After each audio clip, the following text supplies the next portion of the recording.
আমরা কি কখনো সেই দিনের কথা কল্পনা করেছি যেদিন প্রত্যেক মানুষকে কেয়ামতের কঠিন সব ধাপ অতিক্রম করতে হবে? সেই দিন যেদিন মানুষের হৃদয় কাঁপতে থাকবে, চোখগুলো ভয়ে স্থির হয়ে যাবে। সেই ভয়ঙ্কর মুহূর্ত যখন আমাদের সামনে উপস্থিত হবে পুলসিরাত, যা তলোয়ারের ধার থেকেও বেশি ধারালো আর চুলের থেকেও বেশি সূক্ষ্ম। আমরা কি জানি সেই পুলসিরাত দিয়ে সবার আগে কে অতিক্রম করবেন? কারা হবেন তারা যারা নিজেদের উম্মতের জন্য পথ সহজ করে দেবেন? আমাদের প্রিয় নবী হজরত মুহাম্মদ সাল্লাল্লাহু আলাইহি ওয়াসাল্লাম কি তার উম্মতের জন্য সাফায়াত করতে করতে পুলসিরাত অতিক্রম করবেন? এটি এমন এক ধাপ যা প্রত্যেক মানুষকেই অতিক্রম করতে হবে, যেখানে কেবল ঈমান, আমল আর আল্লাহ তাআলার রহমতই হবে মুক্তির একমাত্র উপায়। হে দর্শকবৃন্দ, যখন সিঙায় ফুঁক দেওয়া হবে, তখন মানুষ তাদের কবর থেকে বেরিয়ে নিজেদের রবের দিকে দৌড়াতে থাকবে। তারা বলবে, হায় আফসোস, আমাদের কবর থেকে কে আমাদের উঠিয়ে দিল। কেয়ামতের দিন একজন বাবা তার ছেলেকে ছেড়ে দেবে আর নিজের মুক্তির চিন্তায় ব্যস্ত থাকবে। একজন স্ত্রী তার স্বামী থেকে দূরে সরে যাবে আর নিজেকে বাঁচানোর চেষ্টা করবে। একজন ভাই তার বোনকে চিনতে অস্বীকার করবে, কারণ সেদিন প্রত্যেকেই থাকবে শুধু নিজের চিন্তায়। চারদিকে থাকবে নাফসি নাফসি, আমি আমি আমি, এই অবস্থা। মানুষ নিজেদের ঘামে ডুবে যাবে। কেউ থাকবে টাকনু পর্যন্ত ঘামে, কেউ হাঁটু পর্যন্ত, কেউ কোমর পর্যন্ত, আর কেউ বা গলা পর্যন্ত ঘামে ডুবে থাকবে। সব কিছুই হবে মানুষের আমলের অনুপাতে। সূর্য মানুষের মাথার একেবারে কাছে চলে আসবে। তার প্রচণ্ড উত্তাপে মানুষের অবস্থা হবে ভয়াবহ। কিন্তু সেই ভয়ঙ্কর ময়দানেই এক মহান সত্তা সবাইকে লক্ষ্য করে আহ্বান জানাবেন। তিনি আমাদের দুই জাহানের সর্দার হজরত মুহাম্মদ সাল্লাল্লাহু আলাইহি ওয়াসাল্লাম, যার পবিত্র জবান থেকে উচ্চারিত হবে এই কথা, হে আমার রব, আমার উম্মতকে ক্ষমা করে দিন, আমার উম্মতের গুনাহ মাফ করে দিন। হজুর সাল্লাল্লাহু আলাইহি ওয়াসাল্লাম আল্লাহ তাআলার কাছে সুপারিশ করবেন, আর তারপর শুরু হবে হিসাব নিকাশ। সেদিন কোনো জুলুম হবে না। প্রত্যেক মানুষকে তার আমলের পূর্ণ প্রতিদান দেওয়া হবে। সবার আগে যে প্রশ্নটি করা হবে তা হবে নামাজ সম্পর্কে।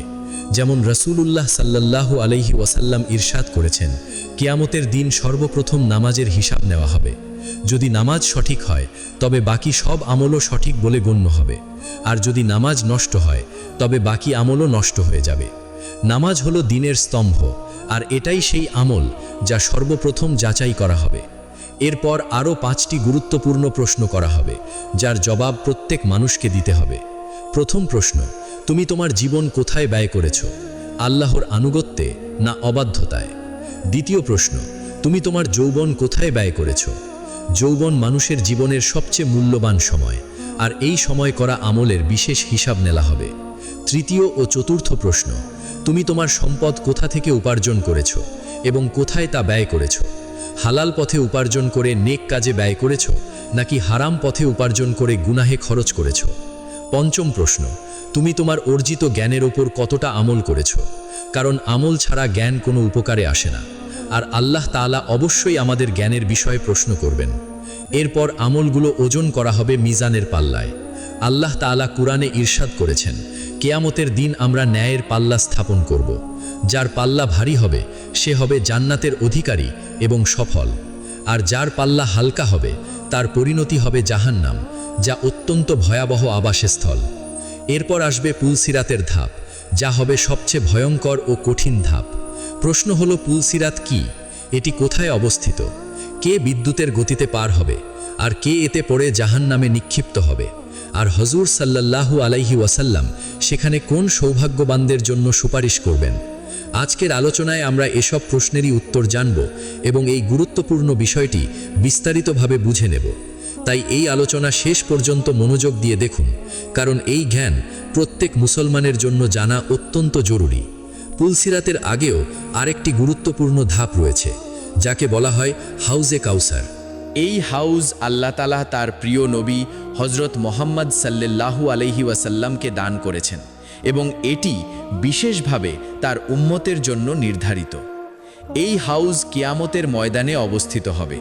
যখন হিসাব নিকাশ সম্পূর্ণ হয়ে যাবে এবং মানুষ ক্লান্ত ও অবসন্ন হয়ে পড়বে, তখন প্রচণ্ড গরম ও তৃষ্ণায় তাদের অবস্থা হবে শোচনীয়। সূর্যের তাপে মানুষ হবে অস্থির, পানির জন্য হাহাকার করবে চারদিকে। ঠিক সেই সময়েই তারা দেখতে পাবে হজরত মোহাম্মদের হাউজে কাউসার, যা হবে অত্যন্ত সুন্দর ও মনোমুগ্ধকর। সেখানে হুজুর সাল্লাল্লাহু আলাইহি ওয়াসাল্লাম নিজ হাতে দাঁড়িয়ে থাকবেন এবং নিজের মোবারক হাতে নিজের উম্মতকে পানি পান করাবেন। কি বিরাট সৌভাগ্য আমাদের! প্রিয় নবী সাল্লাল্লাহু আলাইহি ওয়াসাল্লাম নিজ হাতে তার উম্মতকে পান করাবেন। রাসূলুল্লাহ সাল্লাল্লাহু আলাইহি ওয়াসাল্লাম হাউজে কাউসারের গুণাগুণ বর্ণনা করতে গিয়ে ইরশাদ করেছেন, নিশ্চয়ই হাউজের পানি দুধের থেকেও বেশি সাদা, এর শুভ্রতা চোখ ধাঁধানো, এটি মধুর থেকেও বেশি মিষ্টি, এর মিষ্টতা অতুলনীয়, এটি বরফের থেকেও বেশি ঠান্ডা, এর শীতলতা হৃদয়ে প্রশান্তি এনে দেয়, এর সুগন্ধ মেশকের থেকেও উত্তম, এর ঘ্রাণ চারদিকে ছড়িয়ে থাকবে। হাউজের পাশে রাখা পেয়ালার সংখ্যা আকাশের তারার সংখ্যার থেকেও বেশি হবে, যাতে প্রত্যেক মুমিন পান করার সুযোগ পায়। যে ব্যক্তি একবার এই পানি পান করবে সে আর কখনো তৃষ্ণার্ত হবে না, চিরকালের জন্য পরিতৃপ্ত হয়ে যাবে।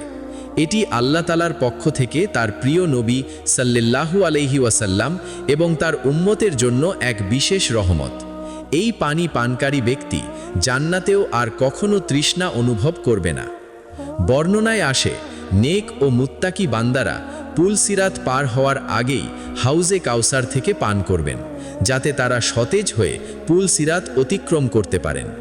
আর কিছু লোককে তাদের গুনাহের কারণে পুল সিরাত পার হওয়ার পর হাউজে কাউসার থেকে পান করানো হবে। এর কারণ হলো তারা প্রথমে পুল সিরাত পার হয়ে গুনাহ থেকে পবিত্র হবে, তারপর হাউজে কাউসারের পানি পান করবে, কারণ হাউজে কাউসারের পানি শুধু পবিত্র লোকদের জন্য, আর এই পানি পান করতে হলে গুনাহ থেকে মুক্ত হওয়া জরুরি। হাউজে কাউসারের পর আসে সবচেয়ে কঠিন ও ভয়ঙ্কর ধাপ, পুল সিরাত। পুল সিরাত এমন একটি সেতু যা প্রত্যেক মানুষের জন্য জান্নাতে প্রবেশ করতে হলে পার হওয়া আবশ্যক। এই সেতু পার না করে কেউই জান্নাতে প্রবেশ করতে পারবে না। এই পুল সিরাত জাহান্নামের ঠিক উপরে স্থাপিত থাকবে, আর এর নিচে জাহান্নামের ভয়ঙ্কর আগুন দাউ দাউ করে জ্বলতে থাকবে। এই সেতু হবে চুলের থেকেও বেশি সূক্ষ্ম এবং তলোয়ারের ধার থেকেও বেশি ধারালো। এর উপর দিয়ে চলা হবে অত্যন্ত কঠিন, আর কেবল আল্লাহ তাআলার সাহায্যেই কেউ এই সেতু পার হতে পারবে। হজরত আবু সাঈদ খুদ্রি থেকে বর্ণিত, সাহাবায়ে কেরাম রাসূলুল্লাহ সাল্লাল্লাহু আলাইহি ওয়াসাল্লামের কাছে আরজ করলেন, ইয়া রাসূলাল্লাহ সাল্লাল্লাহু আলাইহি ওয়াসাল্লাম, পুল সিরাত কেমন হবে? আমাদেরকে সে সম্পর্কে জানিয়ে দিন, যাতে আমরা তার জন্য প্রস্তুতি নিতে পারি। তখন রাসূলুল্লাহ সাল্লাল্লাহু আলাইহি ওয়াসাল্লাম ইরশাদ করলেন, এটি হবে পা পিছলে যাওয়ার জায়গা, যেখানে পা স্থির রাখা কঠিন হবে। সেখানে থাকবে কাঁটা ও হুকের মতো জিনিস, যা চলার সময় মানুষকে আঁকড়ে ধরবে। যেমন নাজদের অঞ্চলে এক ধরনের কাঁটা পাওয়া যায়, যাকে সাদান বলা হয়, যার ডগা বাঁকা হয় এবং কাছে গেলেই ধরে ফেলে। ঠিক তেমনি পুল সিরাতে কাঁটা থাকবে, যা গুনাহগারদের আঁকড়ে ধরবে। মুমিনরা এই সেতু পার করবে ঠিকই, কিন্তু সবার গতি একরকম হবে না। প্রত্যেকের গতি হবে তার ঈমান ও আমলের উপর নির্ভরশীল। কেউ চোখের পলকে পার হয়ে যাবে, তারা বুঝতেই পারবে না কবে সেতু পার হয়ে গেছে। কেউ বিদ্যুতের গতিতে পার হবে, আর মুহূর্তের মধ্যেই জান্নাতে পৌঁছে যাবে। কেউ পাখির মতো উড়ে পার হবে, কেউ দ্রুতগামী ঘোড়ার মতো ছুটে যাবে, আর কেউ উটের মতো ধীরে ধীরে পার হবে। এই গতি পার্থক্যের একমাত্র কারণ হবে মানুষের আমল। যার আমল যত ভালো হবে, তার গতি তত দ্রুত হবে। কিছু মানুষ আল্লাহ তাআলার ফজলে সহজেই পার হয়ে যাবে, তাদের কোনো কষ্টই হবে না।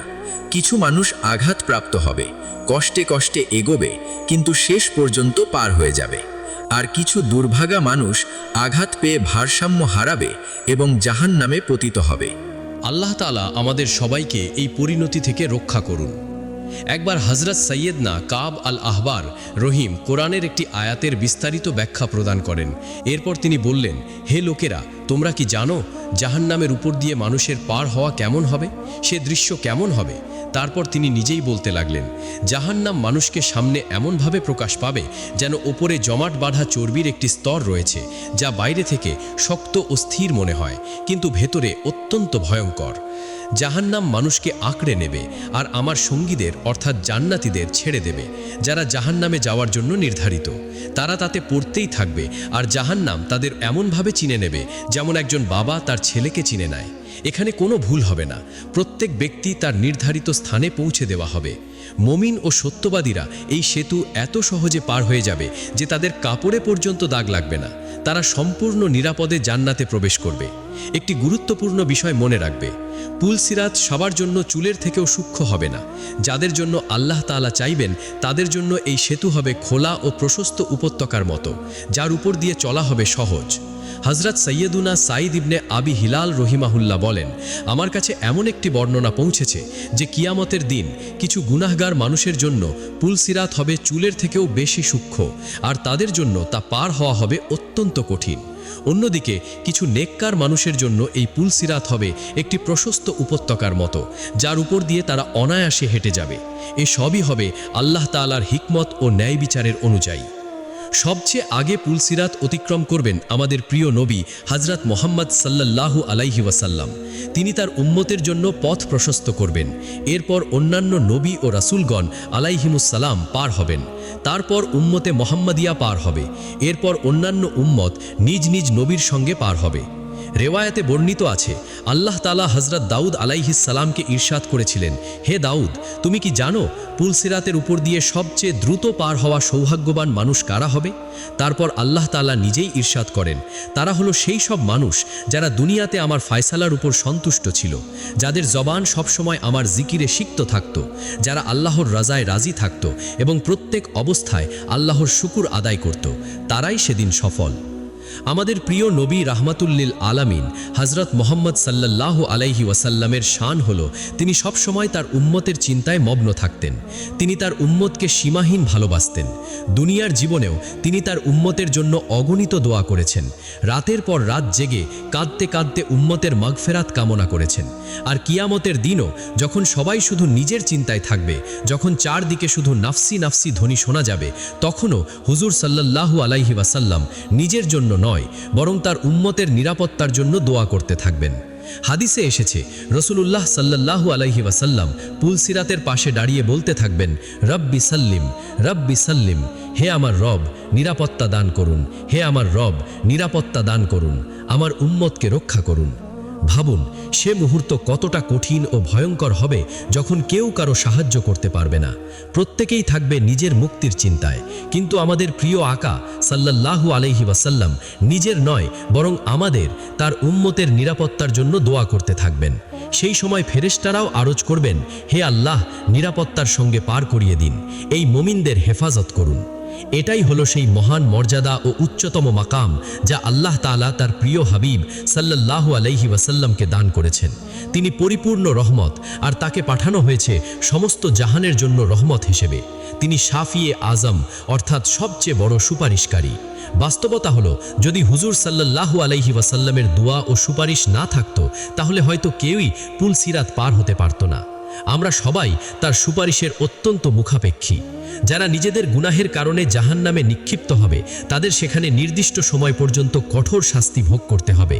তাদের গুনাহের পূর্ণ শাস্তি তাদের দেওয়া হবে, আর তারা নিজেদের কৃতকর্মের ফল ভোগ করবে।